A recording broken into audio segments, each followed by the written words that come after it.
अस्सलाम वालेकुम वरहमतुल्लाहि वबरकातुहू। बहुत ही अफसोसनाक एक वाक़े को लेकर आपके सामने हाजिर हुआ हूँ और ये वाक़या मुंसलिक है NIT श्रीनगर के साथ। NIT श्रीनगर में पढ़ने वाला हिंदू धर्म से ताल्लुक़ रखने वाला एक तालिबे इल्म, जिसने अपने इंस्टाग्राम पर जो है रसूलुल्लाह सल्लल्लाहु अलैहि वसल्लम के बारे में तौहीन आमेज कलिमात शेयर किए हैं, तौहीन आमेज पोस्टर शेयर किया है, जिसके बाद वहां पर पढ़ने वाले दूसरे तलबा जो मुसलमान हैं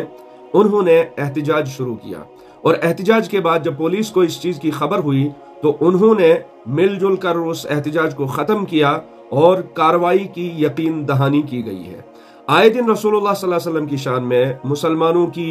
जो सेंटिमेंट्स हर्ट करने की कोशिशें जो की जा रही हैं मुल्क के अंदर,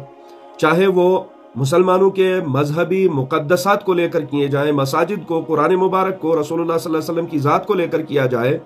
तो हमारा इस बारे में मुतालबा खुल्लम खुल्ला यही है कि मुल्क से बढ़कर VIPs और VVIPs जो दुनिया के जितने भी हों,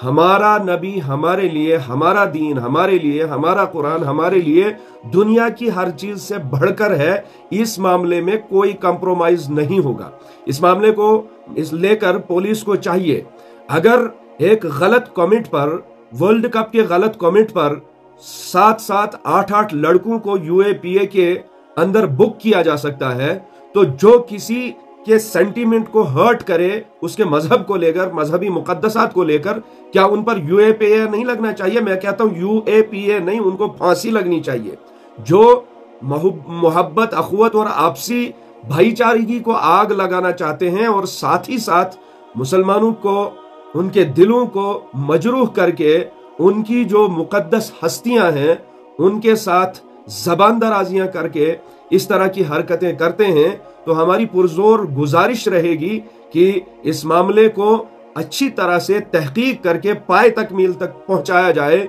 कहीं ऐसा ना हो कि उसको बचाने के लिए जो है, उससे ऐसा भी सुनने में आया है कि उसको कश्मीर से अपने घर भेज दिया गया है। अगर इस तरह की चीजें होंगी तो फिर ऐसी दोगला पॉलिसी पर हम लानत करते हैं।